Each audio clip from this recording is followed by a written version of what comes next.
दुष्कर्म पीड़िता भेटिले बीजेडी राज्य महिला सभानेत्री। कोरापुट जिला लक्ष्मीपुर ब्लॉक अंचल में गत शनिवार होता गणदुष्कर्म पीड़िता नाबालिका भेटिले बीजेडी राज्य महिला सभानेत्री स्नेहांगिनी छुरिया नेतृत्व में एक महिला प्रतिनिधि दल।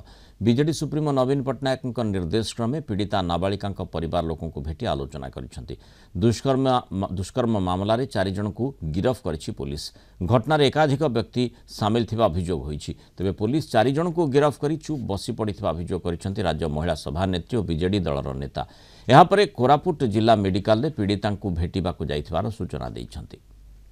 किछि पीड़ितांको पई व्यवस्था हेइनी, तांकु जो प्रकार सुरक्षा देवा कथा दिया होनी, तांकर स्वास्थ्यर किपरि भाबरे जत्न निया जीवो सेही कथा सरकार किछि चिंता करि नाहंती एवं समस्तंकु गिरफ मध्य करा जाइनी। जो माने एई असामाजिक कार्य रे लिप्त अछंती, गणेश दुष्कर्म रे लिप्त अछंती, से समस्तंकु मध्य गिरफ करिनी। ए पर्यंत पुलिस 4 जन को गिरफ करिके चुप हेइके बसछि वर्तमान पुलिस। किंतु प्रकृत अपराधी के एई अपराध पछरे काहार हाथ रहिछि सेही कथा पुलिस ए पर्यंत धरी पारि ना। जेल पठे देके हाथ टेकी देले हेई गला कि सेटा कोन झियो प्रति न्याय ना, सेटा झियो तार परिवार प्रति न्याय। ता परिवार प्रति न्याय मिलिबा पई जेहेतु से गोटे नाबालिका झियो अष्टम श्रेणी रे पाठ पढंती, एमती नाबालिका झियो को से माने केमती गण दुष्कर्म कले एडा होची गोटे निंदनीय घटना। या गोटे मो नारी हिसाब रे मोया को माने निंदनीय दउची। एवं आपण माने जानिथिबे से मान को केमती कठोर रु कठोर दंड दिया जिवो एवं आजीवन कारादंड केमती दिया जिवो।